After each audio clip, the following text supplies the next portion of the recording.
ایک حکیم سے پوچھا گیا زندگی میں کامیابی کیسے حاصل ہوتی ہے؟ حکیم نے کہا اس کا جواب لینے کے لیے آپ کو آج رات کا کھانا میرے پاس کھانا ہوگا۔ سب دوست رات کو جمع ہو گئے۔ اس نے سوپ کا ایک بڑا برتن سب کے سامنے لا کر رکھ دیا، مگر سوپ پینے کے لیے سب کو 1 میٹر لمبا چمچ دے دیا اور سب کو کہا کہ آپ سب نے اپنے اپنے لمبے چمچ سے سوپ پینا ہے۔ ہر شخص نے کوشش کی، مگر ظاہر ہے ایسا ناممکن تھا۔ کوئی بھی شخص چمچ سے سوپ نہیں پی سکا۔ سب بھوکے ہی رہے، سب ناکام ہو گئے۔ تو حکیم نے کہا میری طرف دیکھو۔ اس نے ایک چمچ پکڑا، سوپ لیا اور چمچ اپنے سامنے والے شخص کے منہ سے لگا دیا۔ اب ہر شخص نے اپنا اپنا چمچ پکڑا اور دوسرے کو سوپ پلانے لگا۔ سب کے سب بہت خوش ہوئے۔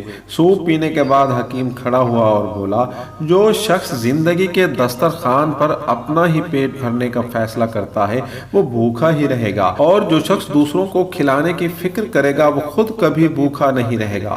دینے والا ہمیشہ فائدے میں رہتا ہے، لینے والے سے آپ زندگی میں اس وقت تک کامیاب نہیں ہو سکتے جب تک آپ کے دوست احباب کامیاب نہیں ہوتے۔ ہم سب کی کامیابی کا راستہ دوسروں کی کامیابی سے ہو کر گزرتا ہے۔ معزز ناظرین، امید ہے یہ کہانی آپ کو اچھی لگی ہو۔ اگر آپ ہمارے چینل پر فرسٹ ٹائم آئے ہیں تو ہمارے چینل اسلائی اسٹوری کو سبسکرائب کر دیں، اس ویڈیو کو لائک کر دیں اور اپنے دوستوں کو لازمی شیئر کر دیجیے گا، اور فیڈ بیک کے طور پر ایک میسج لازمی چھوڑ دیجیے گا۔ ملتے ہیں اگلی اصلاحی اسٹوری کے ساتھ، اس وقت تک کے لیے اللہ حافظ۔